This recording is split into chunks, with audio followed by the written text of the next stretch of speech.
Assalamualaikum warahmatullahi wabarakatuh. Perkenalkan, nama saya Sapri Adian Pohan dari kelas 1A Prodi PGSD NPM 24 14 0209. Izin untuk menjawab UTS dari Ibu Monika. Baiklah, untuk pertanyaan yang pertama adalah bagaimana kedudukan bahasa Indonesia sebagai bahasa pemersatu bangsa?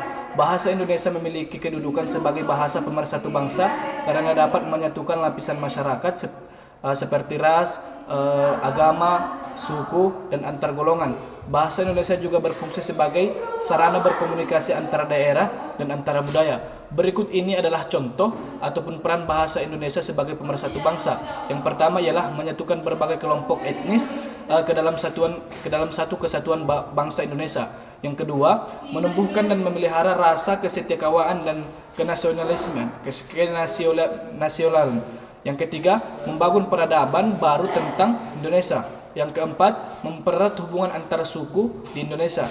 Yang kelima, menjadi sarana perjuangan kemerdekaan bangsa Indonesia. Untuk pertanyaan yang kedua, yang mana perbedaan antara fonetik dan fonemik? Fonetik adalah mempelajari cara menghasilkan bunyi atau bagaimana cara organ tubuh manusia memproduksi bunyi bahasa. Sedangkan fonemik mempelajari bunyi ujaran berdasarkan fungsinya sebagai pembeda arti. Untuk pertanyaan yang ketiga, yang mana adalah contoh morfem bebas dan morfem terikat. Yang mana morfem bebas adalah morfem yang dapat berdiri sendiri dan memiliki makna seperti rumah, pulang, makan. Sedangkan morfem terikat adalah morfem yang tidak dapat berdiri sendiri secara makna seperti contoh juang, henti, dan baur.